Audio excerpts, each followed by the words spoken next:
Mi suegra me envió borrachitos premium por mi cumpleaños. Al día siguiente, todo explotó. Si aún no estás suscrito al canal, haz clic en el botón de suscripción y activa la campanita para no perderte ninguna de nuestras historias. Tu apoyo significa todo para nosotros. Si esta historia te parece interesante, déjale un like. También me encantaría saber de qué ciudad eres. Déjanos el nombre de tu ciudad en los comentarios. Ahora empecemos con la historia. Me llamo Mateo, soy arquitecto y hasta hace poco pensaba que mi vida en la Ciudad de México era, digamos, razonablemente normal. Un trabajo que me apasionaba, aunque me absorbiera horas y a veces el sueño. Una esposa Sofía que es la luz de mis días, mi cómplice en cada aventura y mi refugio en cada tormenta. Pero toda moneda tiene dos caras, y la mía incluía una familia política que, bueno, digamos que era el contrapeso perfecto a tanta felicidad. Mi suegra Isidora, viuda y con esa elegancia que parece un arma de doble filo, nunca me tragó del todo. Desde que Sofía y yo éramos novios, sentí su escrutinio constante, sus sonrisas que no le llegaban a los ojos, y sus comentarios sutiles como alfileres sobre mi profesión, mi familia, mi forma de respirar. Luego estaba Raúl, mi cuñado, el eterno niño de mamá, 30 años, y una preocupante aversión al trabajo estable, siempre a la sombra de Isidora, siempre con un aire de superioridad mal disimulada hacia mí. Recuerdo una tarde, mientras revisaba los planos de la Torre Reforma, uno de mis proyectos más demandantes, que mi mente se desvió hacia Isidora. Sofía y yo cumplíamos 5 años de casados. La celebración sería íntima en nuestro departamento, solo nosotros dos, o eso creía yo. Isidora, como era su costumbre, se había autoinvitado días antes a través de una llamada a Sofía. «Tenemos que celebrar a Mateo como se merece», había dicho con ese tono meloso que a mí me erizaba la piel. «Le prepararé su pastel favorito, ese de 3 leches que tanto le gusta». A mí no me gustaba especialmente el pastel de 3 leches, pero asentí cuando Sofía me lo comentó, solo para evitar una discusión innecesaria. Con Isidora, siempre era mejor elegir las batallas. La semana previa a mi cumpleaños número 35, se deslizó entre cálculos estructurales, reuniones con clientes y el dulce caos doméstico que Sofía y yo habíamos construido. Ella, con su estudio de diseño gráfico en pleno auge, entendía mis ausencias y mis ojeras. Una noche, mientras cenábamos unos tacos al pastor que habíamos pedido a domicilio, le comenté mi inquietud. «No sé, Sophie, tu mamá anda muy insistente con mi cumpleaños. Me da mala espina». Sofía rió. Una risa cristalina que siempre lograba desarmarme. «Ay, amor. No seas paranoico. Mi mamá es así, intensa, seguro te quiere consentir. Además, ¿qué podría hacer? Ponerle demasiado merengue al pastel». «No lo sé», musité recordando un episodio de hacía un par de años. Isidora me había regalado una pluma fuente finísima. Según ella, una preciosidad, sí. Pero justo el día antes de una entrega crucial, la pluma decidió tener una fuga masiva, arruinando horas de trabajo en los planos originales. «Ay, mijo, qué torpe eres. Esas plumas son para manos expertas». «No para cualquiera», había exclamado Isidora con una falsa conmiseración que me revolvió el estómago. Yo estaba seguro de haberla cerrado correctamente. Carlos, mi mejor amigo desde la universidad, y ahora un abogado con colmillo retorcido, vino a cenar la noche siguiente. Mientras Sofía estaba en la cocina preparando su famoso café de olla, aproveché para desahogarme. «Esa mujer me va a volver loco, Carlos. Siento que siempre está tramando algo». Carlos me miró por encima de su copa de vino tinto. Él conocía bien mis batallitas con Isidora. «Con tu suegra, Mateo, siempre espera lo inesperado y guarda los recibos». O el antídoto, bromeó, aunque ambos sabíamos que había un dejo de verdad en sus palabras. «Mira, si te sirve de consuelo, mi tía Consuelo es igualita. Son de esa generación de mujeres que creen que el yerno siempre es el enemigo a vencer. Tú solo mantén la guardia alta y por lo que más quieras, no aceptes bebidas que no te sirvas tú mismo en su casa». Nos reímos. pero la semilla de la inquietud ya estaba profundamente sembrada en mí. Los días siguientes intenté concentrarme en el trabajo, en el diseño de un nuevo complejo residencial en Santa Fe, que prometía ser un hito. Pero la sombra de Isidora y su inolvidable celebración de cumpleaños se cernía sobre mí como una nube de tormenta. Deseaba con todas mis fuerzas que Sofía tuviera razón, que solo fueran mis paranoias.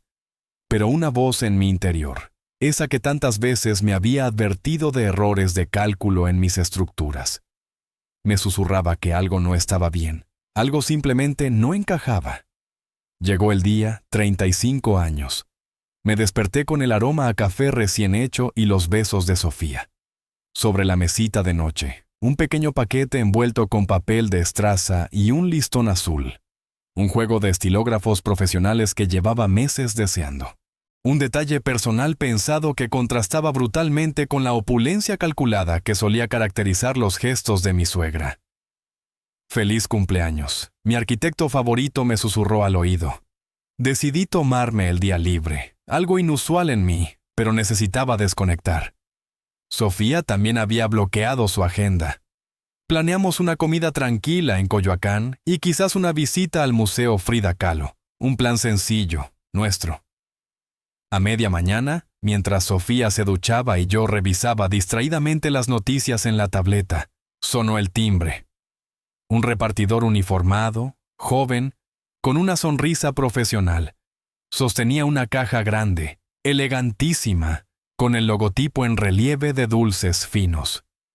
Doña Ernestina era una de esas pastelerías artesanales de abolengo carísima, de esas a las que la gente va cuando quiere impresionar de verdad. Conocida especialmente por sus borrachitos, esos bizcochos individuales empapados en licor y almíbar, una delicia pecaminosa. Firmé la entrega. La caja pesaba. Adentro una tarjeta con la caligrafía impecable y ligeramente inclinada de Isidora para mi querido yerno Mateo. Con todo mi cariño en tu día. Espero endulcen tu celebración. Con amor, tu suegra Isidora. Y pegada a la caja principal con un pequeño clip dorado, una nota más pequeña, casi un susurro conspirador. Estos son extraciales. Una receta secreta de la familia. Disfrútalos mucho. Sofía salió del baño envuelta en una toalla con el cabello húmedo. Sus ojos se iluminaron al ver la caja. Mira, amor, qué detalle de mi mamá, con lo que te gustan los borrachitos, y estos deben ser espectaculares. Yo no era especialmente fanático de los borrachitos, pero alguna vez en una reunión familiar había comentado que los de doña Ernestina eran pasables más por cortesía que por convicción. Isidora tenía una memoria selectiva y al parecer muy conveniente. Un escalofrío recorrió mi espalda. Demasiado perfecto, demasiado caro, demasiado especial. Con la excusa de admirar el empaque, lo examiné con detenimiento. Como arquitecto, mi ojo está entrenado para los detalles, para las simetrías y, sobre todo, para las anomalías. La caja era de cartón grueso, forrada en un papel texturizado color crema. El listón de seda color borgoña estaba anudado con un moño impecable. Pero había algo más. El sello de cinta adhesiva transparente que cerraba la solapa inferior de la caja, justo donde se unían las dos mitades, era ligeramente distinto al que recordaba haber visto en una compra que Sofía hizo para un cliente meses atrás. Aquella vez la cinta era más ancha y tenía unas microimpresiones del logo de la pastelería casi invisibles. Esta era una cinta común, más delgada, perfectamente aplicada, eso sí, pero diferente. Se lo comenté a Sofía como quien no quiere la cosa. Qué raro, ¿no? Pensé que usaban una cinta especial con su logo. Sofía se encogió de hombros. Ay, Mateo, qué observador. A lo mejor se les acabó y usaron una normal. No le busques 3 pies al gato. Se ven deliciosos. Abrió la caja con entusiasmo. Adentro, una docena de borrachitos reposaban en sus capacillos individuales de papel encerado, cada uno adornado con una filigrana de chocolate blanco o una cereza confitada. El aroma era intenso, una mezcla embriagadora de licor, vainilla y algo más, un fondo dulzón, pero con una nota extraña, casi medicinal, que no pude identificar del todo. Anda, mi vida, uno solo. Se ven increíbles. Mi mamá se esmeró, insistió Sofía con los ojos brillantes. Dudé. Mi instinto me gritaba que algo andaba mal, pero la cara de Sofía, su ilusión genuina ante el gesto de su madre, no quería parecer un paranoico desagradecido. No sé, Sophie, acabamos de desayunar. Quizás más tarde intenté ganar tiempo. No seas así, Mateo, es tu cumpleaños. Un caprichito no hace daño. Además, si mamá llama, ¿qué le digo? ¿Qué los tienes guardados acumulando polvo? Es solo un maldito pastelito, me dije. ¿Qué podría pasar? Estoy exagerando. No quiero arruinarle el gesto a Sofía. Está bien, está bien. Cedí uno nada más para complacerte a ti y a tu madre. Antes de tomar uno, saqué mi celular. A ver, sonríe junto a la obra de arte de tu mamá. Para el recuerdo, le dije a Sofía. Ella posó sonriente. Aproveché para tomar varias fotos de la caja abierta de los borrachitos, enfocando discretamente el detalle del sello de la cinta que aún me inquietaba en la parte inferior. Luego elegí el borrachito que parecía menos empapado, el que tenía solo una cereza. Lo mordí. El sabor era una explosión en la boca. Dulce, muy alcohólico, la textura del bizcocho esponjosa y húmeda, y de nuevo ese regusto metálico casi imperceptible que esta vez asocié con algún licor exótico o alguna especia rara de la receta secreta. «¿No está mal?», dije forzando una sonrisa que no me llegó a los ojos. Sofía, ajena a mi tormenta interna, aplaudió feliz y guardó la caja en el refrigerador para que se conserven mejor. El resto de la mañana transcurrió con una normalidad artificial, mientras yo no podía quitarme de la cabeza el regalo y esa extraña sensación de que había mordido literalmente una manzana envenenada. Pasaron un par de horas, quizás 3. Estábamos en la sala viendo una vieja película de Cantinflas, intentando relajarnos antes de salir a comer. Fue entonces cuando empecé a sentirlo. Un ligero mareo, como si el suelo se meciera suavemente bajo mis pies. Luego, una oleada de náuseas que me subió por la garganta. Lo achaqué al estrés acumulado, o aquel borrachito con tanto licor me había caído pesado. ¿Te sientes bien, amor?, preguntó Sofía, notando mi palidez repentina mientras me llevaba una mano al estómago. Sí, bueno, un poco revuelto, respondí intentando restar la importancia. Ese pastelito de tu mamá estaba más potente de lo que parecía. Creo que iré al baño. Mientras me dirigía al baño, sonó el teléfono de casa. Escuché a Sofía contestar. Era Isidora. No podía oír claramente la conversación, pero el tono de voz de mi suegra, incluso a través de la puerta cerrada, me pareció extrañamente agudo, ansioso. En el baño, las náuseas se intensificaron.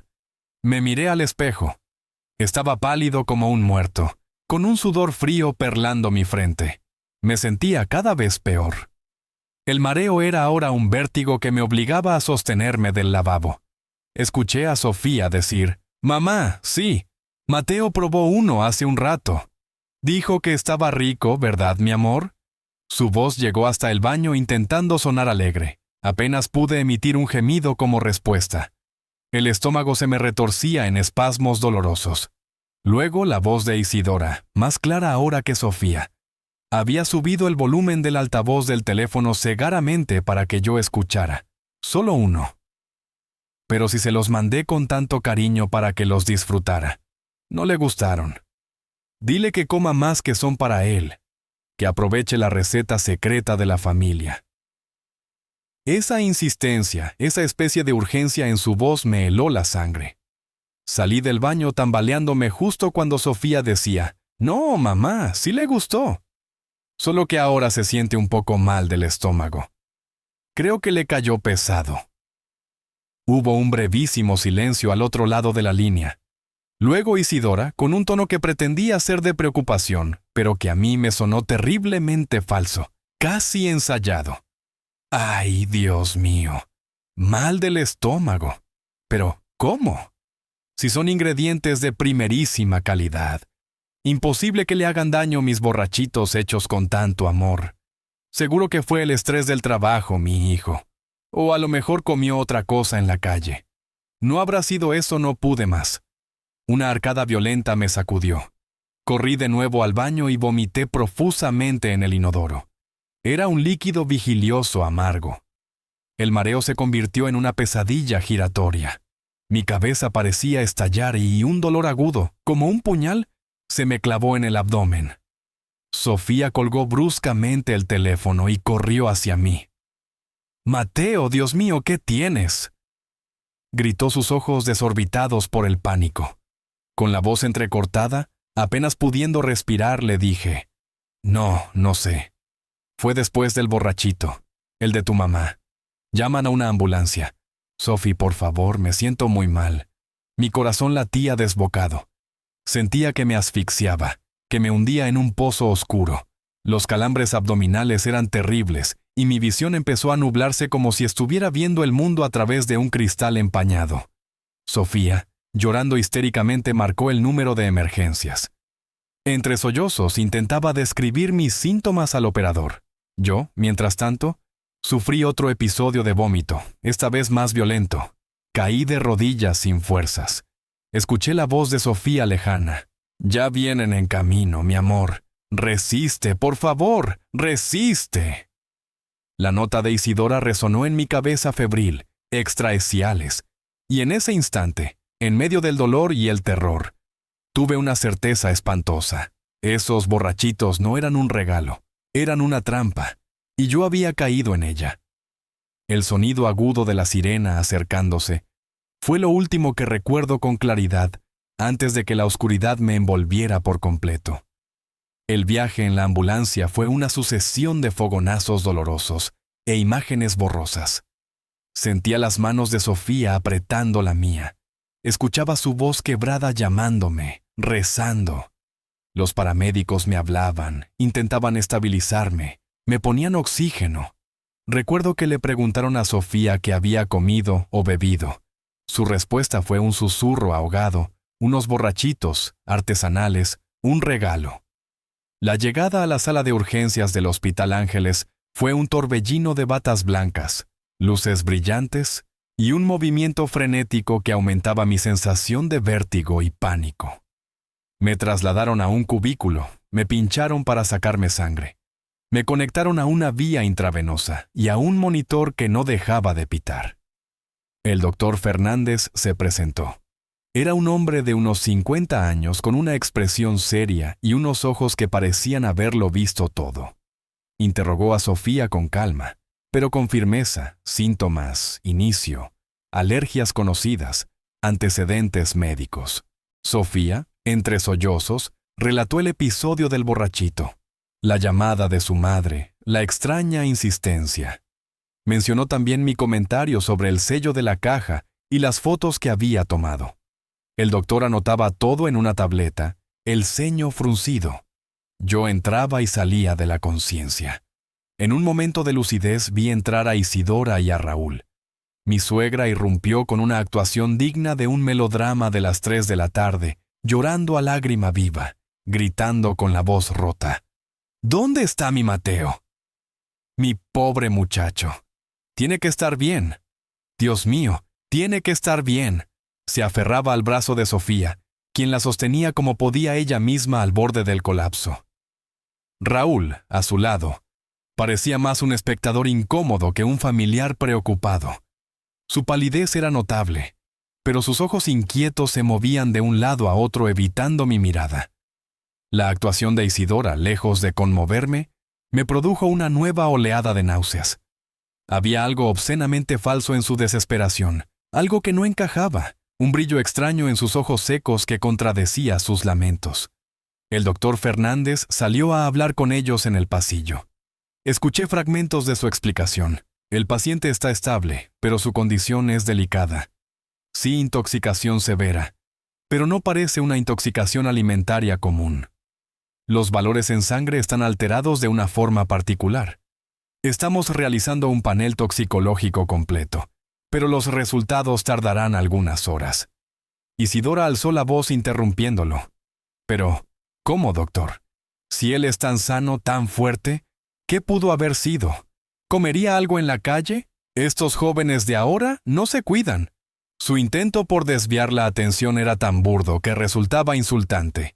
Sofía, con una voz apenas audible pero firme, replicó: «No, mamá. Lo único diferente que comió hoy fue el borrachito que le mandaste». Isidora palideció visiblemente por un instante, pero se recuperó con la velocidad de un rayo. «Imposible, hijita. Esos dulces son de la mejor calidad de doña Ernestina. Debe ser otra cosa, quizás algo que cenó anoche o simplemente el estrés del trabajo. Ya sabes cómo se presiona Mateo». Raúl, como un eco de su madre, añadió: «Sí, Sofía. Mateo a veces cena cosas muy condimentadas. A lo mejor fue eso y simplemente coincidió el malestar». Reuní las pocas fuerzas que me quedaban y con un hilo de voz me dirigí al doctor, que se había acercado a mi camilla y también a Sofía. Fue el dulce, el de mi suegra, el que era extracial. La caja fue manipulada, el sello, las fotos. El doctor Fernández me miró fijamente. Luego observó a Isidora y a Raúl, quienes habían enmudecido de golpe. Sería de vital importancia analizar una muestra de esos dulces, si todavía tienen alguno en casa, dijo el doctor con seriedad. ¿Podría darnos la clave de lo que está causando esta reacción tan agresiva y atípica? Isidora y Raúl intercambiaron una mirada fugaz, casi imperceptible, pero cargada de tensión. La detecté incluso en mi estado de semi-inconsciencia. Sofía, aferrándose a esa posibilidad, exclamó: «Claro, doctor. En casa quedó la caja casi llena. Tenemos que ir por ella». Isidora, con una solicitud sospechosa, se adelantó. «No te preocupes, hijita mía. No te muevas de aquí. Raulito puede ir por ellos, ¿verdad, hijo? Es lo menos que podemos hacer por Mateo. Nosotros nos quedamos aquí contigo dándote apoyo». Le dirigió una mirada a Raúl. Una mirada que a mí me pareció una orden velada, cargada de advertencia. El aire en la sala de espera se volvió denso, pesado como el plomo. La trampa, sentí, se estaba cerrando, pero ahora no solo mí, sino también sobre la verdad. Raúl se marchó del hospital con una presteza que contrastaba con su habitual indolencia. «Voy y vengo en un santiamén, no se preocupen», dijo tratando de esbozar una sonrisa que más bien parecía una mueca de nerviosismo. Pero ese santiamén se convirtió en una espera larga, demasiado larga. Mientras tanto, el doctor Fernández regresó con noticias poco alentadoras. Algunos resultados preliminares del laboratorio sugieren la presencia de una sustancia no identificada, que parece estar afectando su sistema nervioso central, además del tracto gastrointestinal. «Señor Valdés», me explicó con gravedad, «esto es definitivamente más que una simple indigestión o una intoxicación alimentaria común. Podríamos estar ante un envenenamiento intencional o accidental con alguna sustancia tóxica de acción rápida». La palabra envenenamiento resonó en la pequeña sala de espera con la fuerza de una detonación. Sofía se llevó las manos a la boca ahogando un sollo, y sus ojos se llenaron de un espanto que me partió el alma. Isidora, a su lado, fingió un soca absoluto, jadeando y llevándose una mano al pecho como si fuera a sufrir un infarto. Pero yo seguía percibiendo ese brillo calculador en su mirada, esa ausencia de auténtica sorpresa debido a la gravedad de la sospecha. El hospital, siguiendo el protocolo, notificó a las autoridades. No mucho después, se presentó el detective Agustín Ramírez, un hombre de mediana edad, de complexión robusta, con una mirada observadora y una calma que transmitía profesionalismo. Se identificó y pidió hablar primero con Sofía en privado y luego, si mi condición no permitía, conmigo. Justo en ese momento, Raúl regresó al hospital. Su rostro desencajado y sus manos vacías eran un mal presagio. «Lo siento muchísimo, hermanita mamá», dijo, dirigiéndose principalmente a ellas, casi ignorándome. «No encontré la caja de los borrachitos por ningún lado.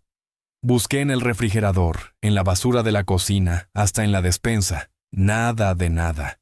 Seguramente la señora que nos ayuda con la limpieza la tiró esta mañana. Ya saben cómo es Adelita. A veces tira las cosas sin preguntar, pensando que son sobras. Sofía lo miró con incredulidad. Pero si Adelita viene mañana, Raúl. Y yo misma guardé la caja en el refrigerador esta mañana después de que Mateo fotografió un sello de seguridad que parecía manipulado en la caja antes de enfermarse. ¿Cómo explicas eso? La voz de Sofía, aunque temblorosa, contenía una nueva firmeza, una sospecha que ya no podía ocultar. Isidora intervino con rapidez tratando de apaciguar la situación y sembrar confusión. ¡Ay, hija, por Dios! Con la angustia una imagina cosas y se confunde de día. ¿Qué sello ni qué? Seguramente Mateo, sintiéndose mal, la movió o la tiró él mismo y no se acuerda. Lo importante ahora es que él se recupere, no andar buscando fantasmas en una caja de dulces. El detective Ramírez, que había estado escuchando atentamente toda la conversación desde un discreto segundo plano, se acercó. Su mirada se detuvo un instante más de lo necesario en Raúl, quien visiblemente se encogió bajo ese escrutinio silencioso. Luego, el detective entrevistó a Sofía. Ella, con una enteraza admirable, le contó todo, desde el regalo y la extraña nota, pasando por la insistencia telefónica de Isidora hasta mi sospecha sobre el sello y las fotografías que había tomado con mi celular. Le mostró las imágenes al detective directamente desde mi teléfono que ella había guardado. Más tarde, cuando me sentí un poco más estable, el detective Ramírez entró a mi habitación. A pesar de mi debilidad y la confusión que aún me embargaba, logré comunicar mi sospecha sobre el borrachito, la actitud de mi suegra y el detalle del sello que me había parecido alterado. Mencioné también, de forma somera, algunos regalos o situaciones extrañas del pasado, aunque me costaba articular los recuerdos con coherencia. El detective anotaba todo en una pequeña libreta, asintiendo de vez en cuando. «Señor Valdés, señora Sofía», dijo finalmente, «esto es un asunto delicado y lo vamos a investigar a fondo. La falta de la muestra de los dulces complica un poco las cosas, pero no lo hace imposible. Revisaremos las cámaras de seguridad de su edificio, hablaremos con la pastelería y, si es necesario, con la empleada de limpieza que menciona el joven Raúl».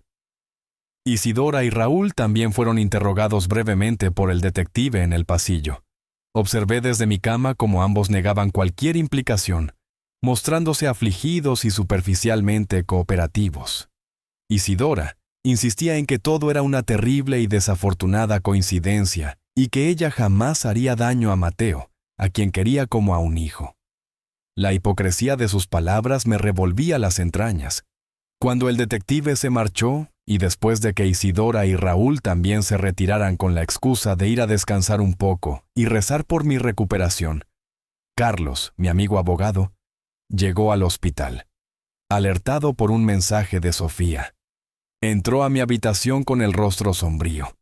Sofía le resumió los últimos acontecimientos, la desaparición de la caja, la intervención de la policía. Carlos escuchaba su mandíbula cada vez más tensa. «Esto apesta, Mateo», dijo finalmente. «Apesta a kilómetros. Tu suegra y tu cuñado están metidos hasta el cuello en algo muy sucio, y la desaparición de esa caja es prácticamente una confesión». El cerco, aunque invisible, comenzaba a cerrarse y yo estaba en el centro luchando por mi vida y por una verdad que intuía aterradora. Pasaron 3 días infernales en el hospital. 3 días de pruebas, medicamentos y una lenta y agónica recuperación. Los médicos lograron estabilizarme, pero el diagnóstico definitivo sobre el agente tóxico seguía siendo elusivo. Sospechaban de alguna toxina vegetal poco común, o quizás un compuesto químico diseñado para no dejar rastros evidentes, algo que afectaba el sistema nervioso y el ritmo cardíaco. Sofía no se separó de mi lado ni un instante. Sus ojos reflejaban una mezcla de amor infinito, miedo y una creciente y dolorosa sospecha hacia su propia familia. Isidora y Raúl, por supuesto, continuaban con su farsa, visitándome a diario con regalos insulsos, frutas que no podía comer, revistas que no podía leer, y una actuación de preocupación que me resultaba cada vez más repulsiva. Apenas podía soportar su presencia en la habitación, su falsa solicitud, sus preguntas capciosas sobre mi estado. Carlos, mi fiel amigo y ahora mi improvisado asesor legal, se convirtió en una presencia constante y tranquilizadora. En cuanto me sentí con fuerzas para hablar con más coherencia, le conté todo en detalle. No solo el episodio de los borrachitos, sino también aquellos incidentes del pasado que ahora, bajo la luz siniestra de este atentado, cobraban un nuevo y aterrador significado. Recuerdo una vez, Carlos, le dije con voz ronca, fue poco después de casarnos. Cenamos en casa de Isidora. Ella había preparado un platillo especial de bienvenida solo para mí, un pescado exótico con una salsa muy elaborada. A la mañana siguiente sufrí una intoxicación alimentaria terrible. Pasé 2 días en cama. El médico dijo que el pescado no estaba fresco. Sofía se sintió fatal. Isidora se deshizo en disculpas. Ahora no estoy tan seguro de que fuera el pescado. Sofía, que estaba sentada a mi lado tomando mi mano, escuchaba con el rostro pálido. Continué y luego estaban esas migrañas persistentes, casi incapacitantes, que me daban cada vez que Isidora me preparaba su famoso té especial para el estrés y la concentración. Según ella, era una receta de su abuela llena de hierbas maravillosas. Dejé de tomarlo, y las migrañas desaparecieron como por arte de magia. También le conté el incidente de la pluma fuente y el de una loción carísima, supuestamente hipoalergénica, que me regaló y que me provocó una reacción alérgica espantosa en la piel justo antes de una presentación importante con un cliente. Isidora se había limitado a comentar, «Ay, mi hijo, qué piel tan delicada tienes. Yo uso esa marca y es una maravilla». Carlos escuchaba con atención, tomando notas mentales, su rostro endureciéndose con cada revelación. «Mateo, esto es mucho más que una suegra difícil. Esto es un patrón jodidamente siniestro.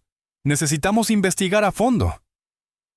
Y Sofía se giró hacia ella con delicadeza. «Sé que esto es terrible para ti, pero tenemos que considerar todas las posibilidades, incluyendo las más dolorosas». Sofía sintió en silencio las lágrimas rodando por sus mejillas. Fue entonces cuando recordó algo que nos heló la sangre a ambos. Hace como 1 año.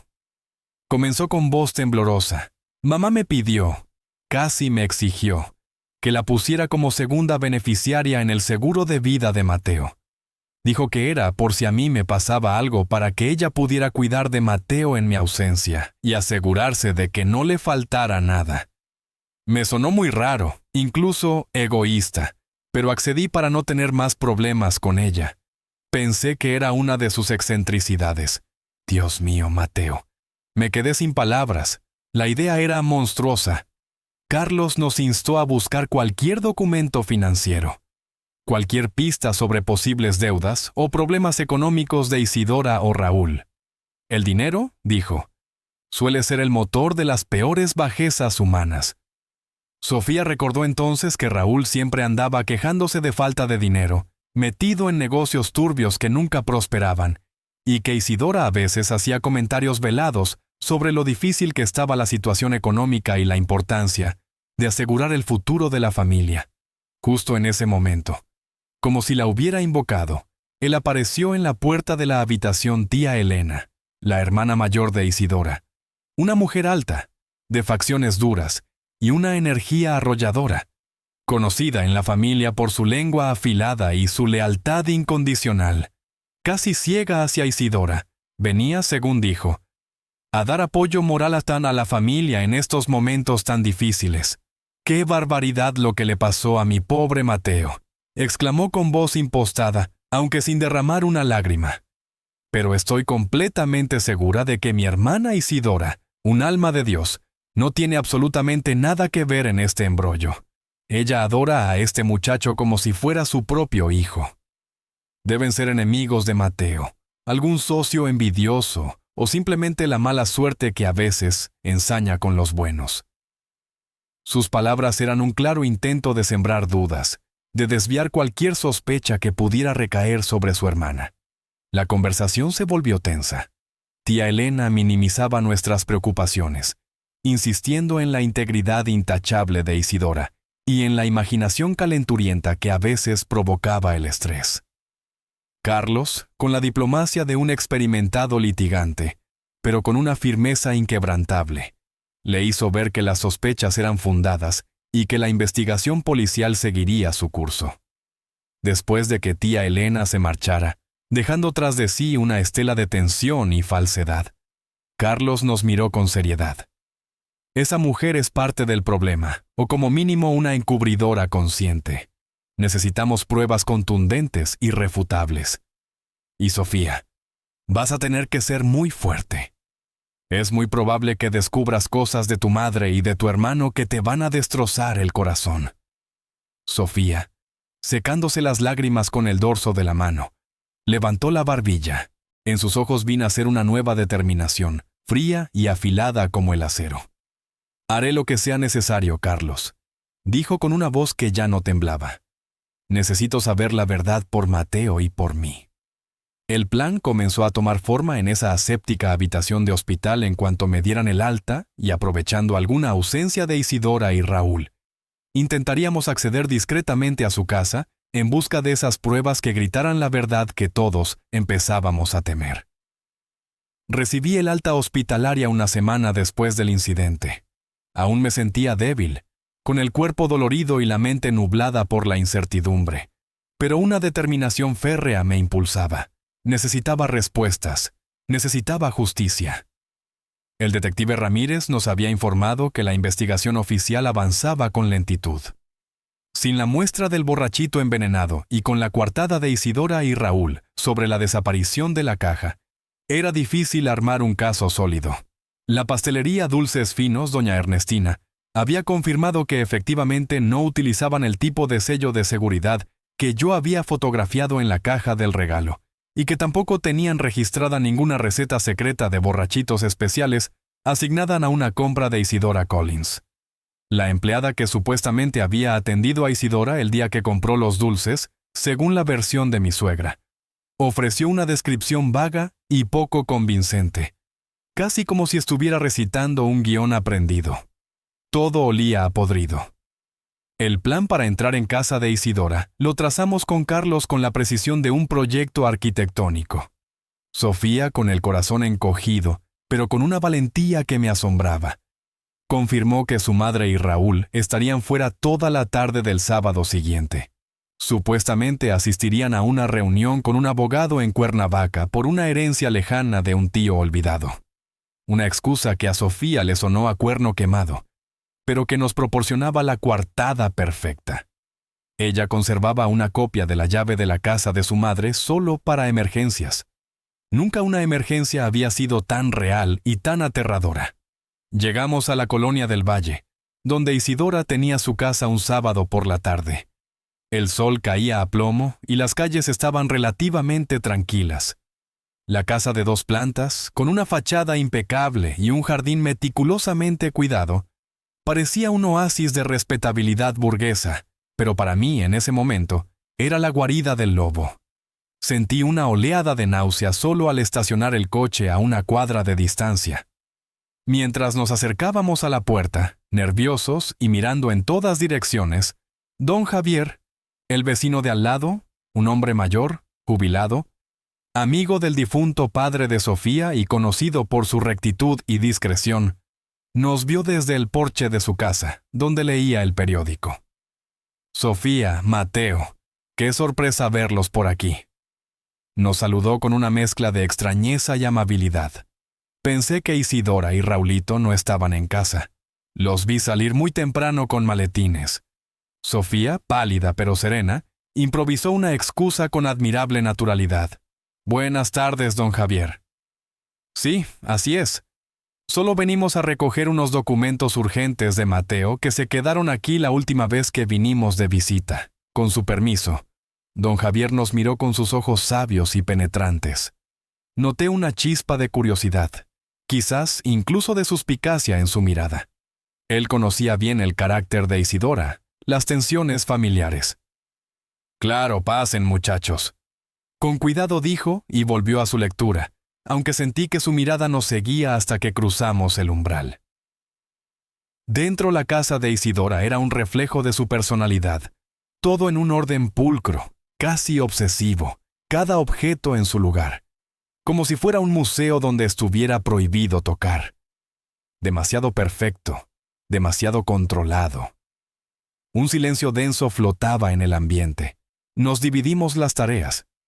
Sofía, con manos temblorosas, se dirigió al pequeño estudio de su madre en la planta baja, donde sabía que Isidora guardaba sus papeles importantes. Yo subí directamente al dormitorio principal y al baño contiguo, lugares íntimos donde la gente suele ocultar sus secretos más oscuros.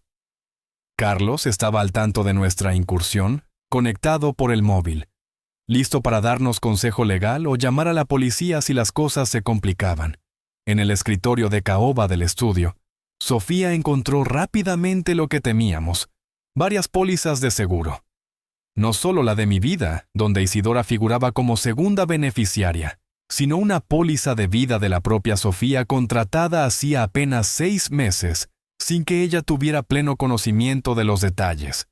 Isidora se había encargado amablemente de todo el papeleo, y donde mi suegra era la única y absoluta beneficiaria. Junto a las pólizas, varios estados de cuenta bancarios que revelaban deudas considerables a nombre de Isidora y sorprendentemente también de Raúl con tasas de interés usureras, cartas de cobro con membretes de despachos de abogados y amenazas de embargo. El móvil financiero se volvía cada vez más evidente. Mientras tanto, yo registraba el dormitorio de Isidora. En el tocador del baño, detrás de una hilera de frascos de perfume francés carísimos, encontré una pequeña caja de madera de sándalo cerrada con una diminuta llave que, por supuesto, no estaba a la vista. Con la navaja multiusos que siempre llevaba conmigo, logré forzar la cerradura con delicadeza. El contenido me heló la sangre. Varios frasquitos de vidrio ámbar, algunos con etiquetas escritas a mano con nombres de plantas en latín, otros sin ninguna identificación, conteniendo polvos de colores extraños y líquidos viscosos. Uno de ellos, al destaparlo con sumo cuidado, desprendió un olor dulzón y vagamente metálico, terriblemente familiar. El mismo aroma anómalo que había percibido en el borrachito envenenado. Junto a los frascos, un par de jeringuillas nuevas, aún en su empaque estéril, y un libro antiguo de hojas amarillentas, titulado El poder secreto de las plantas medicinales y venenosas, con múltiples anotaciones y marcas en ciertas páginas que describían los efectos de sustancias tóxicas de origen vegetal.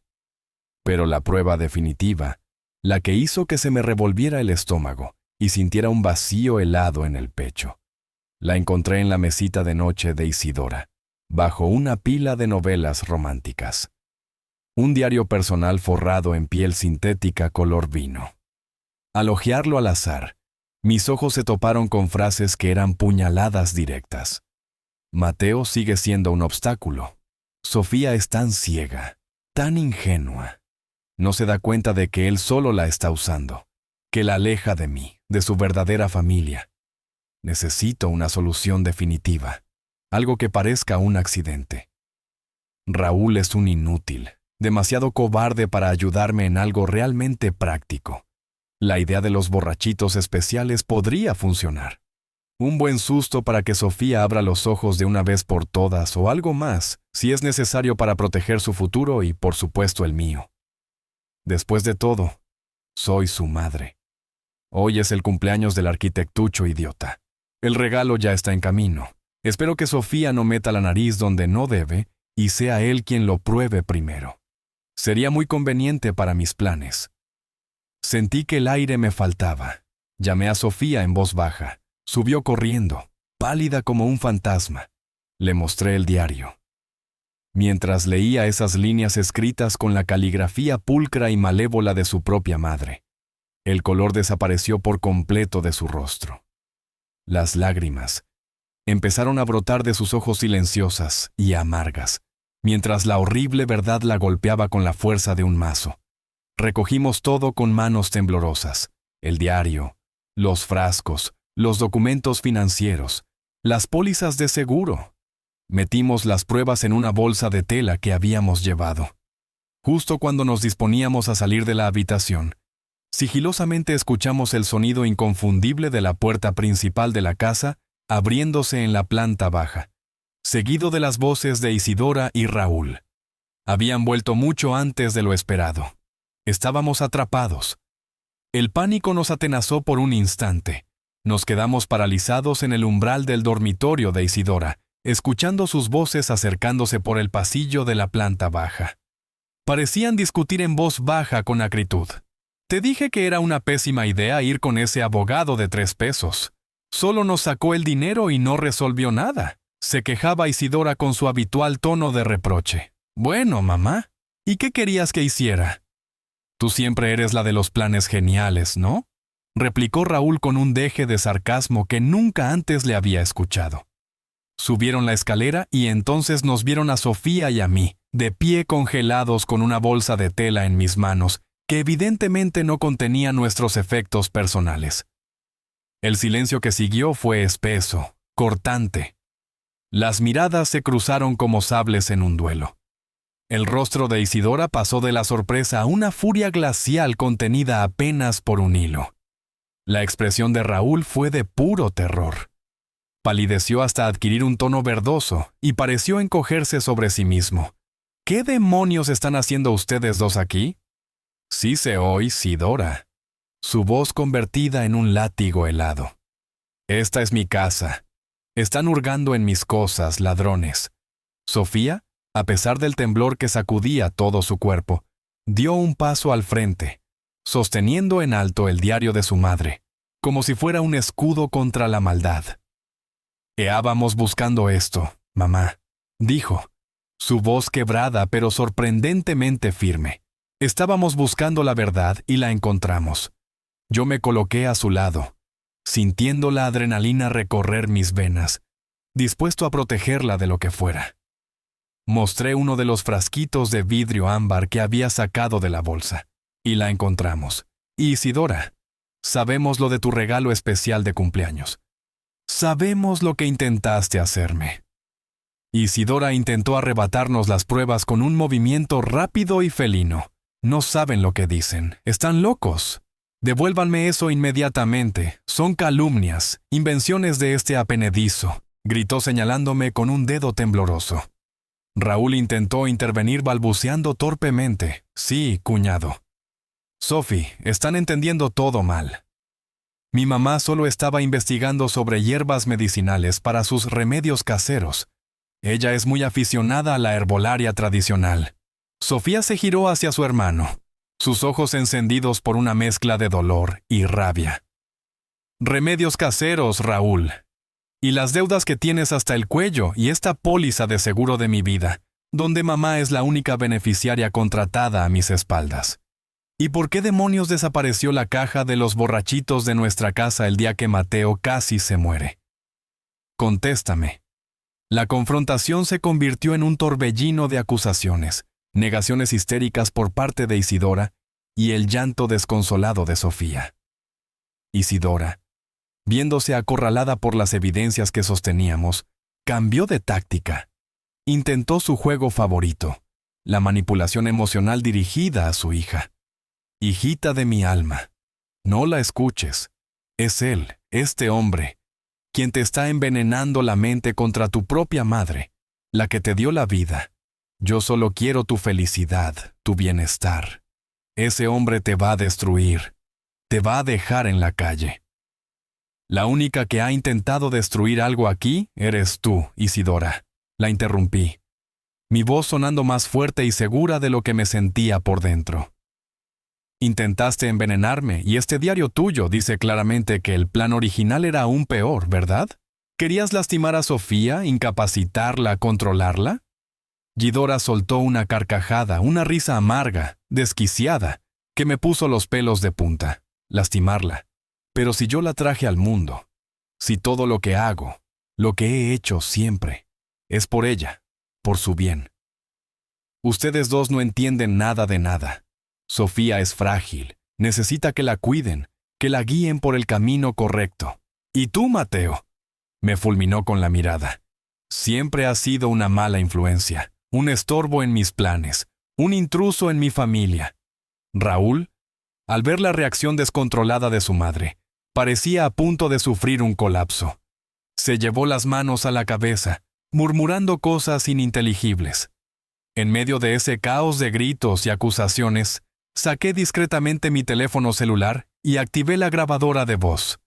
La diatriba de Isidora, su confesión indirecta en medio de su furia, tenía que quedar registrada. Justo en ese momento, como un deus ex machina, sonó el timbre de la puerta principal. Un silencio tenso se apoderó de la escena. Todos nos miramos. ¿Quién podrá ser?, susurró Isidora, visiblemente alterada por la interrupción. Unos segundos después, la voz de don Javier, el vecino, resonó desde la planta baja. Isidora, Sofía, Mateo. ¿Está todo bien por ahí? Escuché gritos y mucho alboroto. ¿Necesitan ayuda en algo? Su presencia inesperada, la de un testigo ajeno a la locura familiar, rompió la tensión interna como una aguja pinchando un globo. Isidora intentó recomponer su expresión, forzando una sonrisa que era una mueca grotesca. No es nada, Javier, querido. Muchas gracias por tu preocupación, gritó hacia la escalera. Solo una pequeña discusión familiar sin importancia. Ya se iban estos muchachos. Aproveché la oportunidad al instante. De hecho, don Javier, dije en voz alta, asegurándome de que me escuchara. Nos vendría muy bien un testigo de lo que está pasando. Acabamos de descubrir que mi suegra, la señora Isidora Collins, intentó envenenarme en mi cumpleaños y tiene planes bastante oscuros para su propia hija. Tenemos pruebas. Don Javier subió lentamente la escalera.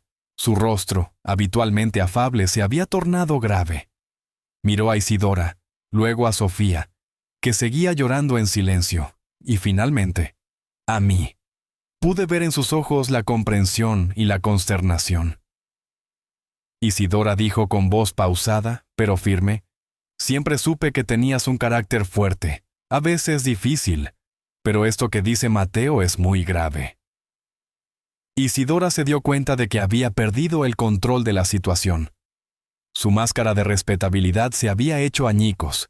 Me miró con un odio puro, concentrado, que prometía venganza.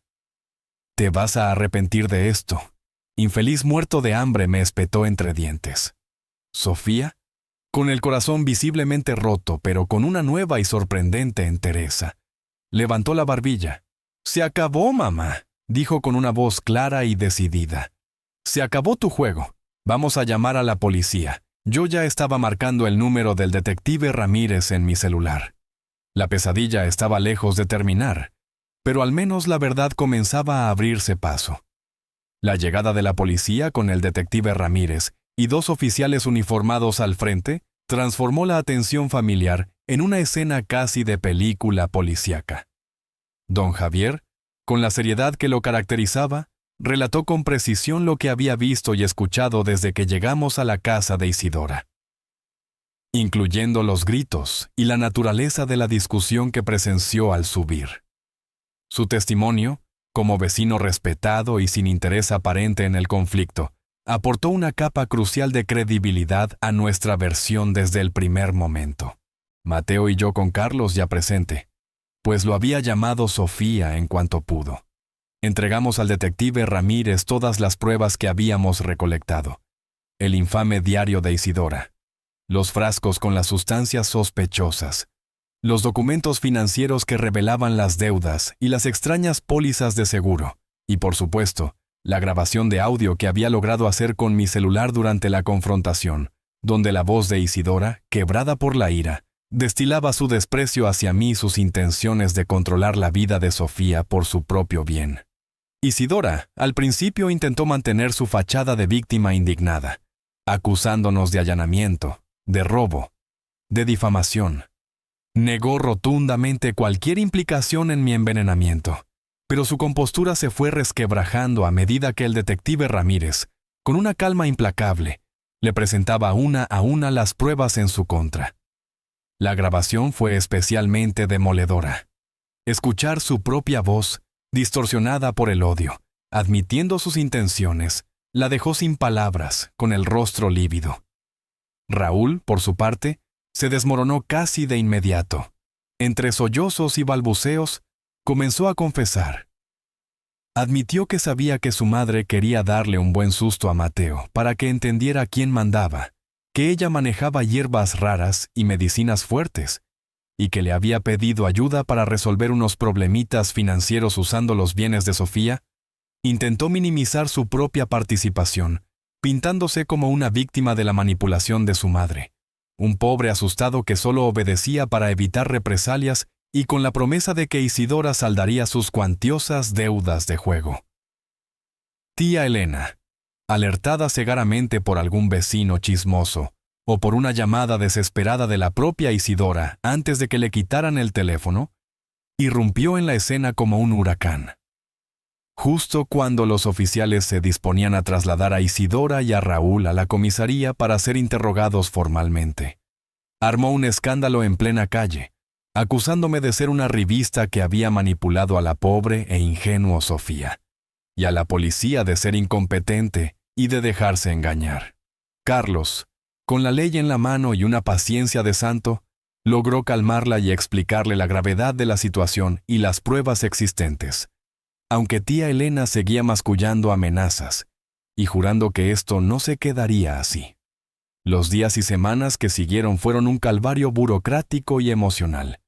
Declaraciones ante el Ministerio Público, peritajes forenses de las sustancias encontradas en los frascos y en el único borrachito que por instinto había guardado en una bolsa hermética después de probarlo y que entregué a la policía.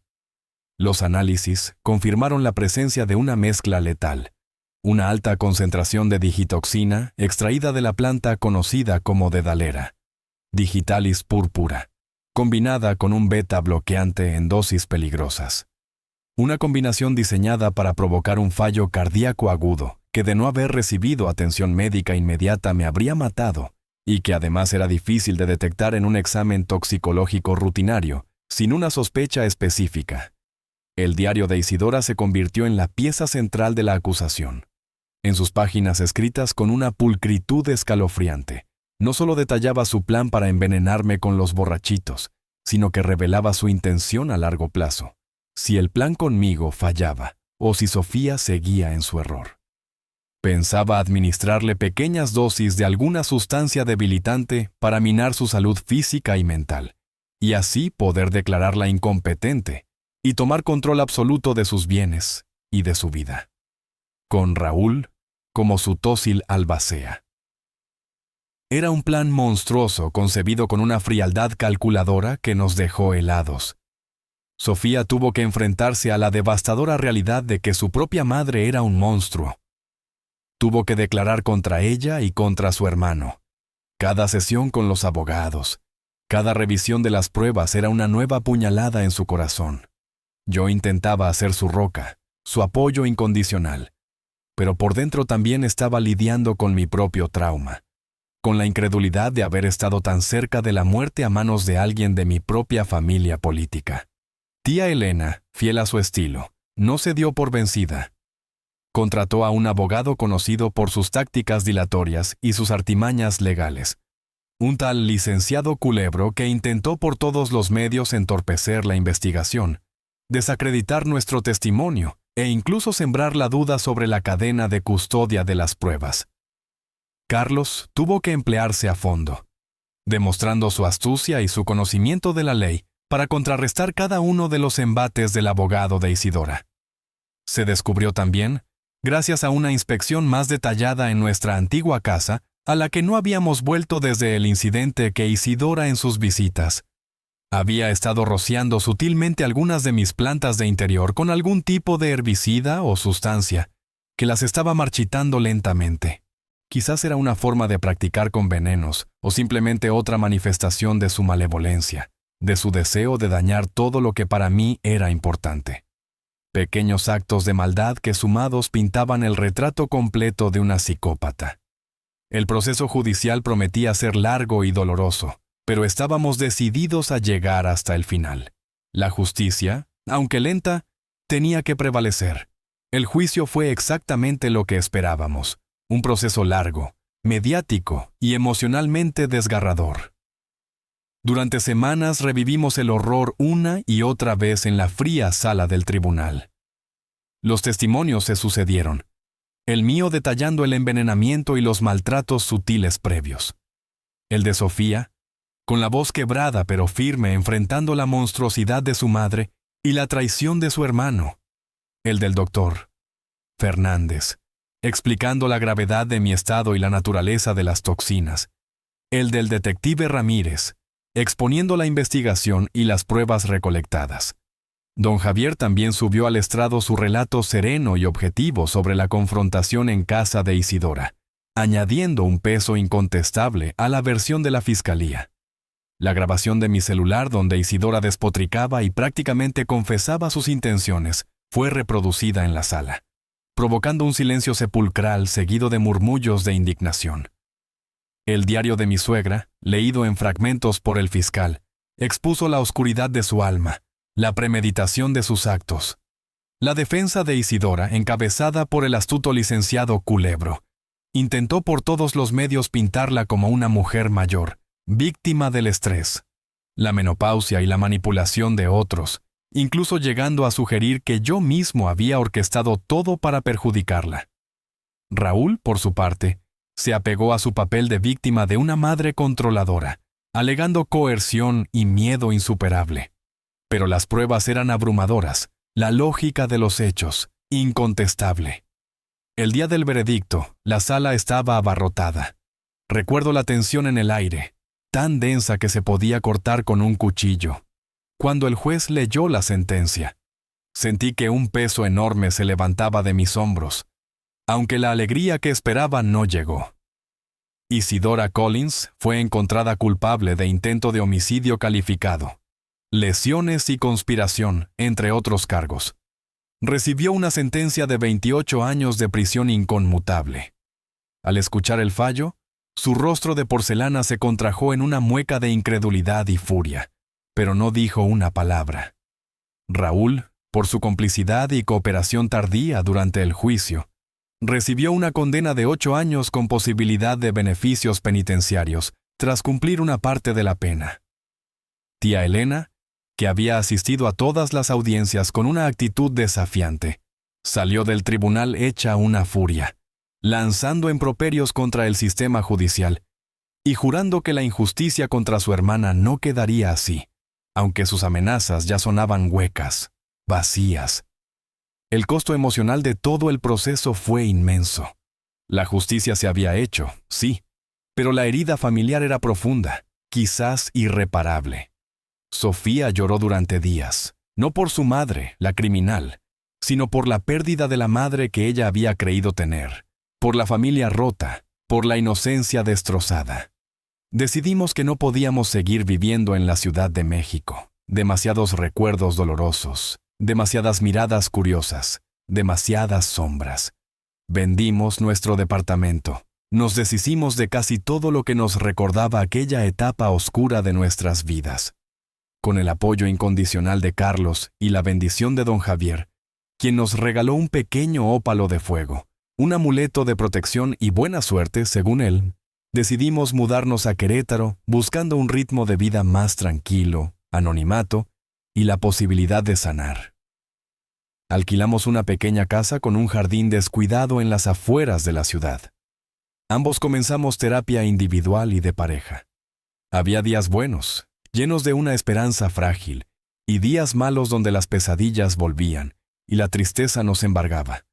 Pero estábamos juntos, y eso era lo único que importaba. Aprendimos a hablar de nuestro dolor, a sostenernos mutuamente en los momentos de debilidad.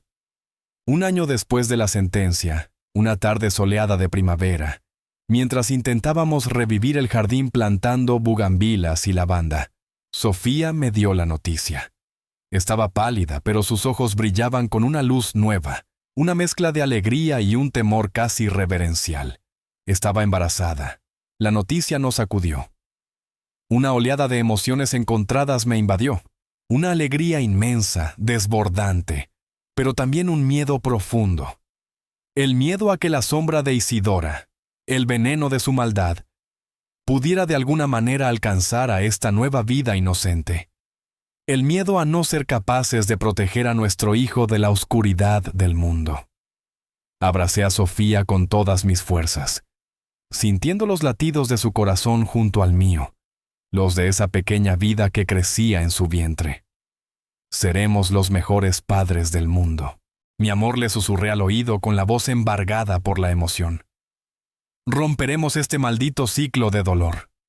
Nuestro hijo o nuestra hija solo conocerá el amor, la verdad y la alegría. Te lo juro. Una mañana, semanas después, llegó una carta al correo. Tenía el remitente de un bufete de abogados desconocido. Era de tía Elena, una misiva larga, llena de reproches, de victimismo, culpándonos una vez más por la tragedia de Isidora, exigiendo que intercediéramos para una revisión de su caso. Antes, una carta así habría derrumbado a Sofía, la habría sumido en días de angustia y culpa. Pero esta vez fue diferente. Con una calma que me asombró, leyó la carta hasta el final, sin derramar una lágrima. Luego dobló el papel con parsimonia. Se acercó a la pequeña chimenea que habíamos instalado en la sala, donde ardía un fuego cálido y reconfortante, y la arrojó a las llamas. Vimos juntos cómo el papel se retorcía, se ennegrecía y se convertía en cenizas. Sofía me miró y en sus ojos ya no había miedo, solo una serena determinación. Una sonrisa leve, casi imperceptible, se dibujó en sus labios. El veneno de Isidora casi nos había destruido, es cierto. Pero el amor, la verdad y el increíble coraje de Sofía habían resultado ser el antídoto más poderoso. Las cicatrices físicas y emocionales quedarían para siempre como un mapa de la batalla que habíamos librado y sobrevivido. Pero cada nuevo amanecer en aquella casita de Querétaro, con la promesa de nuestro hijo creciendo día a día, era un firme recordatorio de que incluso después del incendio más voraz y destructivo, la vida terca y maravillosa siempre encuentra una forma de volver a brotar, más fuerte, más sabia. Y nosotros habíamos elegido conscientemente cuidarla, protegerla y, sobre todo, vivirla plenamente, sin permitir que el miedo o el rencor volvieran a envenenar nuestros días. El sabor del futuro, decidimos, solo sería el de la esperanza.